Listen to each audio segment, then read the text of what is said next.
Good morning, beta. Welcome to the part number 5th, that is guiding value of Indian Constitution. That is a chapter Constitutional Design, Political Democracy, class 9th.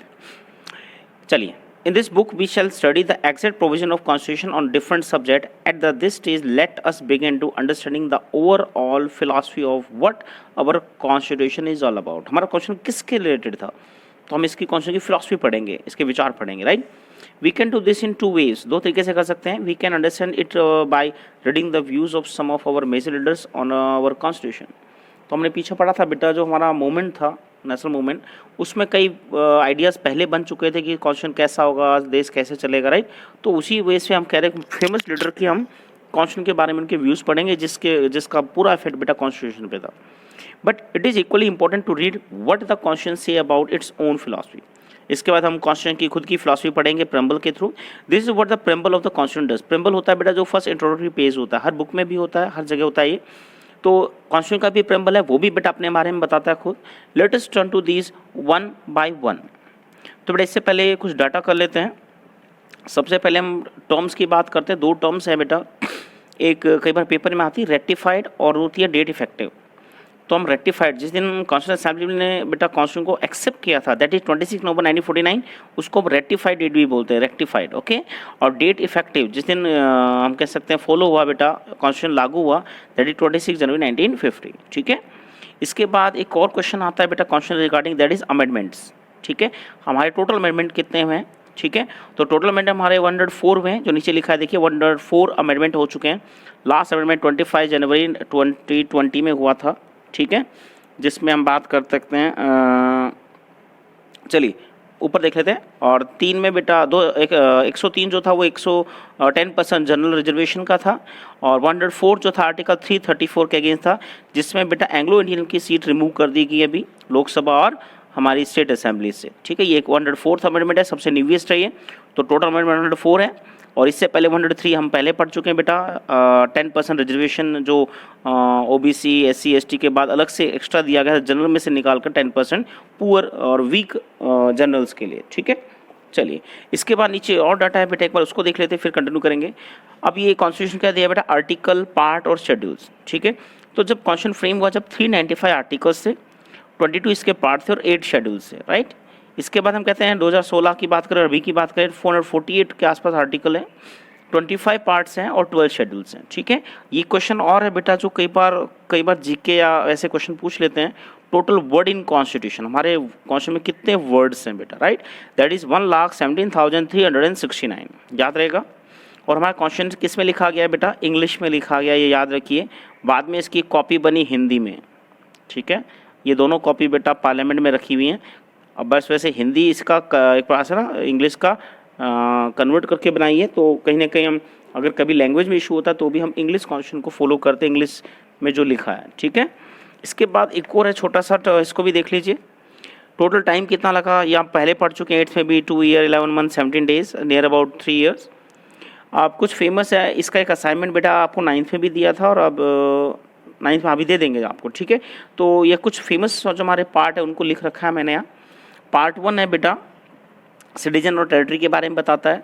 Part 2 citizenship के बारे में बताता है. Part 3 fundamental rights के बारे में बताता है. पार्ट 4 डायरेक्टिव प्रिंसिपल के बारे में बताता है, ओके. 4A ये ड्यूटीज़, फंडामेंटल ड्यूटीज़ के बारे में बताता है. और 5th हमारे यूनियन और 6th स्टेट्स के बारे में बताता है. बेटा जो अर्ली स्टार्टिंग के पार्ट ये बहुत इंपॉर्टेंट है हमारे कॉन्स्टिट्यूशन के. आपको इसका भी एक रिगार्डिंग असाइनमेंट देंगे चैप्टर के बाद, जिसमें आप सभी आर्टिकल्स कर लेंगे इंपॉर्टेंट, और कुछ अमेंडमेंट्स हैं जो अभी तक हुए मोस्ट इंपॉर्टेंट, उन अमेंडमेंट्स को आपको करना होगा, ठीक है. चलिए अब कंटिन्यू करते हैं चैप्टर. तो पहला है बेटा इसमें the dream and the promises. तो लोगों ने क्या सोचा था, क्या विचार थे, उसके बारे में देखते हैं. तो some of the may have notice a name missing from the sketch of the makers of constitution. यानी कॉन्स्टिट्यूशन में कुछ लोग थे ही नहीं बेटा, कॉन्स्टिट्यूशन मेकिंग असेंबली जो थी उसमें कुछ लोग थे ही नहीं, वो बाहर थे. जैसे महात्मा गांधी की बात करते हैं, he was not a member of constitution assembly, yet there were many members who followed his vision. तो सी बात है, गांधी तो नहीं थे, पर गांधी के विजन को बहुत लोग फॉलो करते जो वो सारे असेंबली में थे. Yet there were year ago who followed the vision, year ago writing in the magazine. अब इन्होंने अपनी एक मैगजीन थी यंग इंडिया, याद होगा, 1931 में उसने कई बार लिखा था कॉन्स्टिट्यूशन के बारे में. He had spelled out what he wanted the constitution to do. Constitution क्या करे, कैसा हो, वो उन्होंने अपनी मैगजीन में लिखा था. नेक्स्ट पेज में आते हैं. ये 3 पिक्चर्स हैं बेटा, इनको एक बार स्टडी करें ना. कंसेप्ट बेस्ड क्वेश्चन आते हैं इनसे कई बार। चलिए ऊपर गांधी का ही व्यू दिया है पहले। आई शेल स्ट्राइव, यानी मैं स्ट्रगल करूंगा, लड़ूंगा। I shall strive for a constitution which will release India from all thraldom. Thraldom होता है स्लेवरी या बंधुत्व, जो बांध देते हैं, शोषण करते हैं, and patronage. Okay, I shall work for an India in which the poorest shall feel that it is their country. गरीब सोचे उसका देश है, in whose making they are effective voice, और वो कॉन्स्टिट्यूशन की इफेक्टिव वॉइस को बड़ा इफेक्टिव बनाए। And India in which there shall be no high class, no low class और पीपल, सब बराबर हो। And India in which all communities shall live in perfect harmony, सब भाई बंधुत्व के साथ रहें, हारमनी के साथ रहें।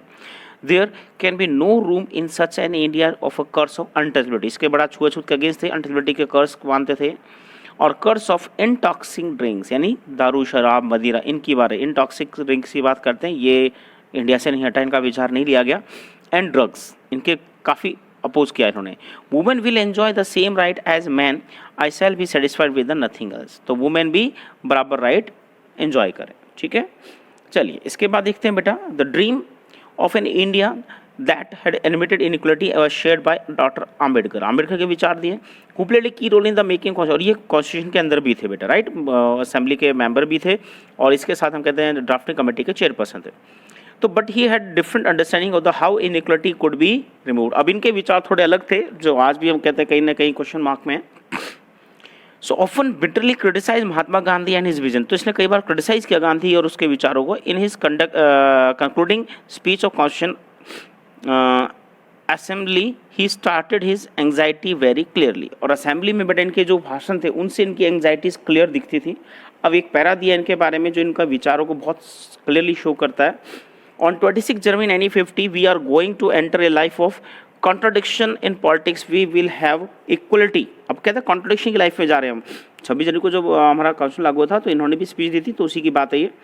And in social and economic life we will have inequality, तो कह रहे पॉलिटिकल इक्वलिटी तो मिल जाएगी। कॉन्ट्रडिक्शन क्या है, in politics we will have equality, political equality मिल गई सभी को, वोटिंग राइट मिल गया, मेंबर ग्रुप पे खड़े हो सकते हैं, सब राइट आपको, फंडामेंटल राइट और सब कुछ मिल गए। बट सोशल और इकोनॉमिक लाइफ में अभी भी इनइक्वलिटी है और वो रहेगी। In politics we will be recognizing the principle of one man one vote and one vote or one value. In our social and economic life we shall by reason of our social and economic structure continue to deny the principle of one man one value. तो social और economic structure में one man one value नहीं हो सकता, वैसे हो भी नहीं सकता बेटा, पर उन्होंने इसकी कल्पना की कि सोशली और इकोनॉमिकली सब लोग बराबर होंगे, ये पॉसिबल होता भी नहीं, पर उन्होंने इसको विचार रखा। How long shall we continue to live this life of contradiction, इस कॉन्ट्रडिक्शन लाइफ में कब तक जिएंगे कि सब लोग बराबर हो नहीं पा रहे हैं। How long shall we continue to deny equality in our social economic life, तो कब तक इसको डिनाई करेंगे, कब तक सामाजिक और हम कह सकते हैं इकोनॉमिकली लोग इक्वल नहीं होंगे। If we continue to deny it for long, लंबे टाइम तक इसको डिनाई करेंगे, we will so only by putting our political democracy in peril. अभी कहते हैं सोशली और इकोनॉमिकली अगर लोग इक्वल नहीं हुए तो ऑटोमेटिकली हमारी डेमोक्रेसी है जो पॉलिटिकल डेमोक्रेसी वो भी खतरे में चली जाएगी। Finally let us turn to Jawaharlal Nehru. अब हमारे पहले पीएम उनकी स्पीच देखेंगे बेटा। Constitution assembly spoke on the midnight on August 1595, तो आधी रात को उन्होंने स्पीच दी थी, उसका थॉट है। इससे पहले फिर वो 3 पिक्चर करते हैं बेटा, हर पेज पे कुछ फेमस लीडर्स की पिक्चर्स दी। सबसे ऊपर है Kanhaiyalal Maneklal Munshi. 1887 born Gujarat, advocate, historian, linguist, Congress leader थे बेटा, ये गांधीयन फिलॉसफी को फॉलो करते थे और कैबिनेट मेंबर थे। ये फाउंडर ऑफ द स्वतंत्र पार्टी बनाई थी बेटा, ठीक है। नेक्स्ट जिनकी अभी स्पीच देखते हैं भीमराव रामजी आम्बेडकर। देखिए बेटा यहाँ है भीमराव रामजी, इनके नाम में रामजी आता है और इसको कई लोग भीमराव आम्बेडकर सीधा बोल देते हैं। चलिए 1891 और 56 का बॉर्न हुए थे। Madhya Pradesh chairman of the drafting committee, सबसे फेमस है ये पर्सन, ज़्यादा जाना गया। इवन पूरा कॉन्स्टिट्यूशन के नाम से कर दिया कि हाँ भीमराव आम्बेडकर ने ही बनाया कॉन्स्टिट्यूशन, तो सभी ने बनाया था। ये ड्राफ्टिंग कमेटी के चेयरपर्सन थे, right. Social liberation thinker against the caste division and caste based equality, इसका बड़ा अपोज किया कास्ट बेस्ड इक्वलिटी का उन्होंने, इनइक्वलिटी का। And law minister in the first cabinet, पहली मिनिस्टर में ये लॉ मिनिस्टर बने बेटा। Post independence India founder of Republican party of India, Republican party इन्होंने भी अलग से बनाई, ठीक है।